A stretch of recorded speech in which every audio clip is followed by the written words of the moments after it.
നമസ്കാരം. ഇടതു കൈകൊണ്ട് തന്റെ കുഞ്ഞിനെ നെഞ്ചോട് ചേർത്ത് പിടിച്ച് മറു കൈകൊണ്ട് പ്രിയതമയെ ചേർത്ത് നിർത്തി ചിരിച്ചു നിൽക്കുന്ന ഒരു ചിത്രം. ആ ചിത്രത്തിന് താഴെ അവൻ കുറിച്ചു ലോകം കീഴടക്കാൻ പോകുന്ന പോരാളി. പക്ഷേ ആ പോരാളി തെരുവിൽ നിശ്ചലനായി കിടന്നു. അലുവ അതുൽ എന്ന പേര് ഇന്നൊരു വെട്ടിനുറുക്കപ്പെട്ട ശരീരത്തിന്റെ ഓർമ്മ മാത്രമാണ്.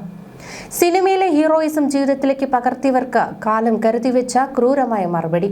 ഇപ്പോൾ ആകെ കാണാനാകുന്നത് ഒരു കൊലപാതകമല്ല, മറിച്ചൊരു പെൺകുട്ടിയുടെ തകർന്ന സ്വപ്നങ്ങളെയും അനാഥനായ ഒരു കുഞ്ഞിന്റെ കണ്ണുനീരിനെയുമാണ്. നാട്ടിൽ മാന്യമായി പണിയെടുത്തു ജീവിക്കുന്ന എത്രയോ ചെറുപ്പക്കാർ വിവാഹം കഴിക്കുവാൻ ഒരു പെണ്ണിനെ കിട്ടാതെ അലയുമ്പോഴാണ് അതുലിനെ പോലെയുള്ള ക്രിമിനലുകൾ ഹീറോകളായി പിന്നാലെ പ്രണയമെന്ന പേരിൽ പെൺകുട്ടികൾ ഇറങ്ങിപ്പോകപ്പെടുന്നത് എന്നാണ് സോഷ്യൽ മീഡിയ രോഷം പുകയുന്നത്. ജാമ്യത്തിലിറങ്ങി സ്റ്റേഷനിൽ ഒപ്പിട്ട് മടങ്ങുമ്പോഴാണ് ആ കറുത്ത ദിനം അതുലിനെ തേടിയെത്തിയത്. ചുറ്റും വളഞ്ഞ ശത്രുക്കളുടെ കയ്യിലെ വാളുകൾ വെയിൽ മിന്നി. കാറിനുള്ളിൽ കുടുങ്ങിപ്പോയ ആ നിമിഷം, ആ ചില്ലുകൾക്കപ്പുറം തന്റെ അന്ത്യം കുറിക്കപ്പെട്ടുവെന്ന് അവൻ തിരിച്ചറിഞ്ഞു കാണും. താൻ പണ്ട് വെട്ടിവീഴ്ത്തിയവർ അനുഭവിച്ച അതേ മരണവെപ്രാളം അവനെ പൊതിഞ്ഞു. എന്നെ കൊല്ലരുത് എന്നവൻ കെഞ്ചുമ്പോഴും അവനെ ആരും കേട്ടില്ല. എന്തിനായിരുന്നു ഈ പ്രണയമെന്നാണ് കുറിപ്പുകൾ പങ്കുവെച്ചുകൊണ്ട് ഓരോരുത്തരും ചോദിക്കുന്നത്. കൊല്ലാൻ ഇറങ്ങുന്നവനും മരിക്കാൻ പോകുന്നവനും എന്തിനാണ് ഒരു പെൺകുട്ടിയുടെ ജീവിതം കൂടി അറിഞ്ഞുകൊണ്ട് ഇരുട്ടിലാകുന്നത്? സിനിമയിലെ സ്ലോ മോഷൻ പശ്ചാത്തല സംഗീതത്തിൽ കാണുന്ന മാസ് അല്ല ഗുണ്ടാ ജീവിതം. അത് തെരുവിലൊടുങ്ങുന്ന ഒരു നിസ്സഹായതയാണ്. ആ ഹീറോയിസത്തിന് അല്പായുസ് മാത്രമേ ഉള്ളൂ എന്ന് ബാക്കിയുള്ള ഗുണ്ടാ സംഘങ്ങളെങ്കിലും എന്ന് മനസ്സിലാക്കും. ആ പാവം പെൺകുട്ടി സ്വപ്നം കണ്ട സിനിമയ്ക്ക് ഇത്ര വേഗം ശുഭപര്യവസാനമല്ലാത്ത അന്ത്യമുണ്ടാകുമെന്ന് അവൾ കരുതിയിട്ടുണ്ടാകില്ല. ഇതൊക്കെയാണ് പോസ്റ്റുകളായി ഉയർന്നത്. കഥ ഇവിടെ തീരുന്നില്ല. അനാഥമാകുവാൻ വേണ്ടി മാത്രം എന്തിനാണ് ഒരു കുഞ്ഞിന് ജന്മം നൽകുന്നത്? നാളെ ഒരിക്കൽ ആ മകൻ വളരും. തൻ്റെ അച്ഛൻ്റെ പേര് ഗൂഗിളിൽ തിരയുമ്പോൾ അവൻ കാണുന്നത് അച്ഛൻ്റെ ചിരിക്കുന്ന മുഖമല്ല, മറിച്ച് വെട്ടിനുറുക്കപ്പെട്ടവൻ്റെ ചേതനയേറ്റ ശരീരമായിരിക്കും. തൻ്റെ അച്ഛൻ ഒരു കൊലക്കേസ് പ്രതിയായിരുന്നുവെന്നും ഗുണ്ടാപ്പകയിലാണ് ഒടുങ്ങിയതെന്നും തിരിച്ചറിയുന്ന ആ മകന്റെ കണ്ണുനീരിന് ആര് മറുപടി നൽകും? ഈ കുഞ്ഞിന്റെ ഭാവിയിൽ നിഴൽ വീഴ്ത്തിയത് അച്ഛൻ്റെ ആ മാസ് ഡയലോഗുകൾ തന്നെയാണ്. വാളെടുക്കുന്നവൻ വാളാൽ തന്നെ ഒടുങ്ങുമെന്ന ഒരു പഴഞ്ചൊല്ലല്ല, അതൊരു ജീവിത സത്യമാണ്. അതുൽ മരിച്ചു. ഒപ്പം ആ സോഷ്യൽ മീഡിയ പ്രൊഫൈലിലെ മാസ് ഡയലോഗുകളും ഹീറോയിസും അസ്തമിച്ചു. ശേഷിക്കുന്നത് വേദന തിന്നുന്ന ഒരു പെണ്ണും അച്ഛനില്ലാത്ത ഒരു കുഞ്ഞും മാത്രം. ഇനിയെങ്കിലും നമ്മുടെ നാടിന്റെ യുവത്വം തിരിച്ചറിയണം. യഥാർത്ഥ ഹീറോയിസം മസിൽ പവറിലോ വാളിന്റെ തുമ്പിലോ അല്ല, മറിച്ച് പ്രിയപ്പെട്ടവർക്കായി ജീവിച്ചു കാണിക്കുന്നതിലാണ്. അലുവ അതുലിനെ പട്ടാപ്പകൽ പിന്തുടർന്നെത്തി വെട്ടിക്കൊലപ്പെടുത്തുന്ന സംഭവത്തിൽ പ്രതികൾ ദിവസങ്ങൾ നീണ്ട ആസൂത്രണം നടത്തിയതാണ് പോലീസ് കണ്ടെത്തിയിട്ടുള്ളത്.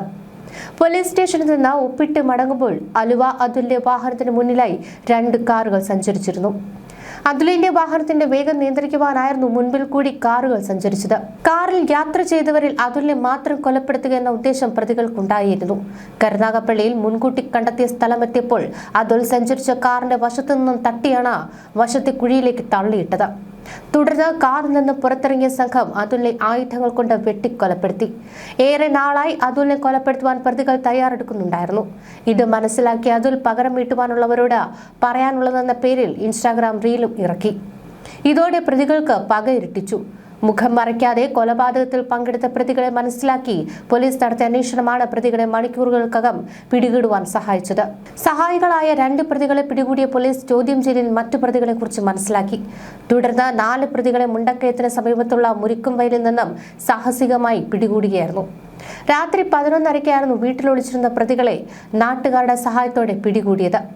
കൊലപാതകത്തിന് ശേഷം കാറിൽ കൊല്ലത്ത് നിന്നും കടന്നു കളഞ്ഞ ഇവർ വിവിധ സ്ഥലങ്ങളിൽ ചുറ്റിത്തിരിഞ്ഞ ശേഷം തമിഴ്നാട്ടിലേക്ക് കടക്കാൻ ലക്ഷ്യമിട്ടാണ് മുണ്ടക്കയത്തെത്തിയത്. പ്രതികളെ രഹസ്യമായി പിന്തുടർന്ന പോലീസ് കാഞ്ഞിരപ്പള്ളി എരുമേലി റൂട്ടിലെ 26-ാം മൈലിൽ വെച്ച് തടയാൻ ശ്രമിച്ചുവെങ്കിലും പിടികൂടാനായില്ല. അതുൽ കൊലപാതക കേസിൽ പ്രധാന പ്രതികൾ പിടിയിലായെങ്കിലും അന്വേഷണം തുടരും. സംഭവത്തിന് പിന്നിലെ ഗൂഢാലോചനയാണ് ഇനി പ്രധാനമായും കണ്ടെത്തേണ്ടത്. ജിം സന്തോഷിന്റെ കൊലപാതകത്തിലെ പ്രതിയാണ് അതുൽ. എന്നാൽ അതുലിന്റെ കൊലപാതകത്തിൽ ജിം സന്തോഷിന്റെ കൊലപാതകവുമായി ബന്ധമില്ലെന്ന പ്രാഥമിക നിഗമനത്തിലേക്കാണ് പോലീസ് എത്തുന്നത്. ജിം സന്തോഷിന്റെ കൊലപാതകം നടന്ന ദിവസം അനീർ എന്നയാളെ വവാക്കടവിൽ വെച്ച് അതേ സംഘം വെട്ടിപ്പരിക്കേൽപ്പിച്ചിരുന്നു. കൂടാതെ വർഷങ്ങൾക്ക് മുൻപ് ഹുസൈനെ വീട് കയറി ആക്രമിച്ച സംഘത്തിലും അലുവ അതുൽ ഉൾപ്പെട്ടിരുന്നു. അതുലിന്റെ കൊലപാതകവുമായി ബന്ധപ്പെട്ട് അറസ്റ്റിലായ സംഘത്തിൽ ഇവർ 2 പേരുമുണ്ട്. അതുലിന്റെ കൊലപാതകത്തിന് ഈ സംഭവങ്ങളുമായി ബന്ധമുണ്ടെന്നാണ് പോലീസ് സംശയിക്കുന്നത്. ഇതേക്കുറിച്ച് പോലീസ് അന്വേഷിക്കുകയാണ്. പ്രതികൾ സഞ്ചരിച്ച 2 വാഹനങ്ങൾ കസ്റ്റഡിയിലെടുത്തു. ഇതിൽ കൊലപാതകം നടത്തിയപ്പോൾ സംഘം ഉപയോഗിച്ചിരുന്ന കാറിന് ഹരിയാന രജിസ്ട്രേഷനിലെ നമ്പറാണ് ഉണ്ടായിരുന്നത്. ഇത് വ്യാജ നമ്പറാകുവാനാണ് സാധ്യത. ഈ വാഹനത്തിന്റെ ഉടമയെക്കുറിച്ചും അന്വേഷിക്കുന്നുണ്ട്. ഈ കാറിൽ നിന്ന് വടിവാൾ ഉൾപ്പെടെയുള്ള ആയുധങ്ങളും കണ്ടെത്തി. പ്രതികൾ രക്ഷപ്പെടാൻ ഉപയോഗിച്ച കാറിനെ കുറിച്ചും പോലീസ് അന്വേഷിച്ചു വരികയാണ്.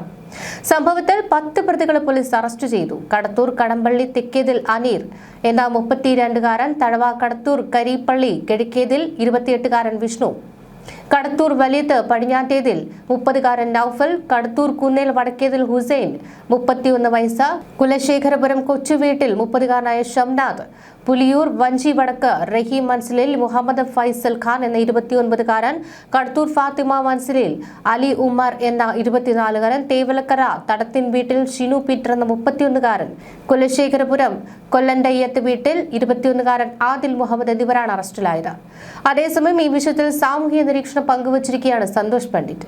കേരളത്തിൽ ഏകദേശം 5000-ഓളം ഗുണ്ടകളും 2000-ഓളം ആക്റ്റീവ് ഗുണ്ടകളും ഉണ്ടെന്നാണ് അദ്ദേഹത്തിന്റെ നിരീക്ഷണം. ഗുണ്ടാ സംഘങ്ങളുടെ വളർച്ചയ്ക്ക് പ്രധാന കാരണം കഞ്ചാവ്, MDMA പോലുള്ള ലഹരി വസ്തുക്കളുടെ വ്യാപാരം, കള്ളപ്പണ ഇടപാടുകൾ, സ്വർണ്ണക്കടത്ത് തുടങ്ങിയവയാണെന്നും അദ്ദേഹം പറയുന്നു. കൂടാതെ ചില രാഷ്ട്രീയക്കാരും വ്യക്തിവൈരാഗ്യം തീർക്കാനും ആക്രമണങ്ങൾ നടത്തുവാനും ഗുണ്ടാ സംഘങ്ങളെ ഉപയോഗിക്കുന്ന സാഹചര്യമുണ്ടെന്നും പണ്ഡിറ്റ് ആരോപിക്കുന്നു. പണം വട്ടിപ്പലിശയ്ക്ക് വാങ്ങി തിരിച്ചു കൊടുക്കാതെ വരുമ്പോൾ ആളുകളെ ഭീഷണിപ്പെടുത്തുവാൻ പോലും ഇവരെ ഉപയോഗിക്കുന്നതായും, മയക്കുമരുന്ന് ഉപയോഗം, തൊഴിലില്ലായ്മ, സിനിമകളിലെ അക്രമരംഗങ്ങളുടെ സ്വാധീനം, റീൽസ് സംസ്കാരം എന്നിവയും ഗുണ്ടാസംഘങ്ങളുടെ വർധനവിന് കാരണമാകുന്നതായും അദ്ദേഹം ചൂണ്ടിക്കാട്ടി. കൂടാതെ പ്രാദേശിക രാഷ്ട്രീയ സാമൂഹിക പിന്തുണയും ഇവരുടെ വളർച്ചയ്ക്ക് കാരണമാകുന്നുവെന്നും വലിയ അഭിഭാഷകരുടെ സഹായത്തോടെ പലപ്പോഴും ജാമ്യം ലഭിക്കുന്ന സാഹചര്യം ഉണ്ടാകുന്നതായും അദ്ദേഹം പറയുന്നു. ഇത്തരക്കാർക്കെതിരെ കാപ്പ ചുമത്തി കർശന നടപടികൾ സ്വീകരിക്കണം. ജാമ്യം, പരോൾ നൽകുന്നതിൽ കടുത്ത നിയന്ത്രണം വേണം എന്നതാണ് അദ്ദേഹത്തിന്റെ അഭിപ്രായം. ഇല്ലെങ്കിൽ കൊലപാതകം, കൊട്ടേഷൻ, പിടിച്ചുപറി, ലഹരിക്കടത്ത് പോലുള്ള കുറ്റകൃത്യങ്ങൾ കൂടുതൽ വർദ്ധിക്കുമെന്നും അദ്ദേഹം മുന്നറിയിപ്പ് നൽകുന്നു. അതേസമയം ഗുണ്ടകൾ തമ്മിൽ ഏറ്റുമുട്ടി കൊലപാതകങ്ങൾ നടക്കുന്നത് ചിലർക്ക് നല്ല കാര്യം പോലെ തോന്നിയാലും നിയമത്തെ ഭയക്കാതെ നടുറോഡിൽ നടക്കുന്ന ഇത്തരം ആക്രമണങ്ങൾ സമൂഹത്തിൽ വലിയ ആശങ്ക സൃഷ്ടിക്കുന്നതാണെന്നും പണ്ഡിറ്റ് പറയുന്നു. കുറിപ്പിന്റെ അവസാനം അദ്ദേഹം ഗുണ്ടകൾക്കൊരു മുന്നറിയിപ്പ് നൽകുന്നുണ്ട്. കർമ്മ എന്ന ഹോട്ടലിൽ നിങ്ങൾക്ക് ഇഷ്ടമുള്ള വിഭവം കിട്ടില്ല. അവിടുത്തെ മെനുവിൽ നിങ്ങൾക്ക് അർഹതപ്പെട്ടത് തന്നെയാണ് ലഭിക്കുക. വാളെടുത്തവൻ വാളാൽ. ഇന്നല്ലെങ്കിൽ നാളെ കർമ്മഫലം അനുഭവിക്കേണ്ടി വരും. സന്തോഷ് പണ്ഡിറ്റ് കുറിച്ച് ഈ വരികൾ ഓരോ ക്രിമിനലുകൾക്കും ഓരോ കൊട്ടേഷൻ സംഘത്തിനുമുള്ള താക്കീതാണ്. കർമ്മ എന്ന ഹോട്ടലിൽ നിങ്ങൾക്ക് ഇഷ്ടമുള്ള വിഭവം കിട്ടില്ല. അവിടുത്തെ മെനുവിൽ നിങ്ങൾക്ക് അർഹതപ്പെട്ടത് തന്നെയാണ് ലഭിക്കുക. അതെ, വാളെടുത്തവൻ വാളാൽ തന്നെ ഒടുങ്ങും. ഇന്നല്ലെങ്കിൽ നാളെ കർമ്മഫലം അനുഭവിക്കേണ്ടി വരും. അതുല്യ മരണം എന്നും ഒരു ഓർമ്മപ്പെടുത്തലാണ്. ആർക്കോ വേണ്ടി വാളെടുത്ത് മറ്റാർക്കൊക്കെയോ വേണ്ടി മരിക്കുമ്പോൾ നിങ്ങളെ കാത്തിരിക്കുന്നത് ഒരു മോർച്ചറി ടേബിൾ മാത്രമായിരിക്കും. നിങ്ങൾ പോയി കഴിഞ്ഞാൽ തകർന്നു പോകുന്നത് നിങ്ങളുടെ പവർ ഡയലോഗുകളല്ല, മറിച്ച് നിങ്ങളെ സ്നേഹിച്ച ഒരു പെണ്ണിന്റെ ജീവിതവും നിങ്ങളുടെ കുഞ്ഞിന്റെ ഭാവിയുമാണ്. ആ കുഞ്ഞിന്റെ കണ്ണുനീരിന് കാലം തരുന്ന മറുപടിയാണ് നിങ്ങൾ ഇന്ന് അനുഭവിക്കുന്ന ഈ വിധി. ലഹരിയുടെയും അക്രമത്തിന്റെയും ഈ ചതിക്കുഴിയിൽ നിന്ന് കേരളത്തിലെ യുവത്വം ഇനിയെങ്കിലും പിന്മാറട്ടെ. ഗുണ്ടാപ്പകയുടെ അവസാനിക്കത്തൊരു അധ്യായം കൂടി ഇവിടെ നിർത്തുന്നു.